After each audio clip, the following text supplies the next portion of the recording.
এই মুহূর্তে সবচেয়ে বড় খবর, গত পূর্ণিমাতেই পূর্ণগ্রাস চন্দ্রগ্রহণের সাক্ষী থেকেছে গোটা দেশ। এবার পালা সূর্যগ্রহণের।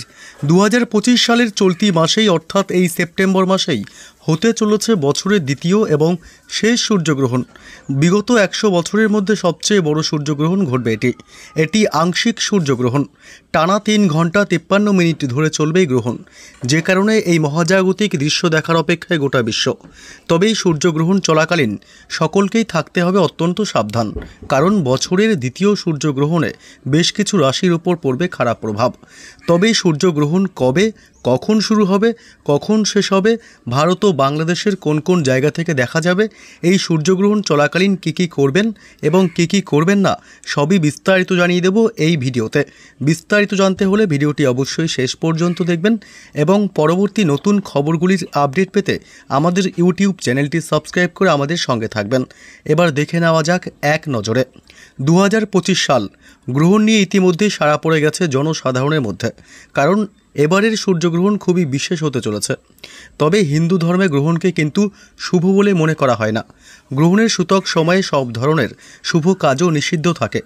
এই সময়কালে অনেক সতর্কতা অবলম্বন করার পরামর্শ দেওয়া হয়। এই গ্রহণ চলাকালীন কী করবেন আর কী করবেন না জেনে নিন। সূতককালে পূজা এবং সকল শুভ কাজে নিষেধাজ্ঞা রয়েছে। এ সময়ে মন্দিরের দরজাও বন্ধ থাকে এবং ভগবানকে দেখাও নিষিদ্ধ। বাড়ির মন্দিরের দরজাও বন্ধ থাকে। এছাড়াও সূতক সময়কালে কিছু খাওয়া বা পান করা নিষিদ্ধ। রান্না করা খাবারে তুলসী পাতা রাখা হয় এ সময়। তবে জেনে নিন কখন হবে সূর্যগ্রহণ এবং কবে। নাসা জানাচ্ছে 2025 সালের দ্বিতীয় সূর্যগ্রহণ ঘটবে 21শে সেপ্টেম্বর রবিবার। ভারতীয় সময় অনুযায়ী রাত 11টার পর সূর্যগ্রহণ ঘটবে। 22শে সেপ্টেম্বর রাত 3:24 পর্যন্ত চলবে গ্রহণ।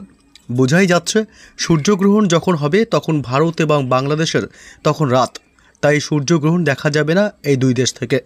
ইউরোপ, বিশেষত উত্তর ইউরোপের কিছু দেশ যেমন নরওয়ে, সুইডেন, ফিনল্যান্ড, উত্তর আমেরিকা, আন্টার্কটিকা অঞ্চল এবং আন্টার্কটিকা মহাসাগরের উপকূলবর্তী অঞ্চল এবং রাশিয়া থেকে দেখা যাবে এই সূর্যগ্রহণ। ভারত এবং বাংলাদেশ বা দক্ষিণ এশিয়া থেকে এটি দেখা যাবে না, তাই কোনো প্রকার বিধিনিষেধ পালনেরও কোনো ব্যাপার নেই।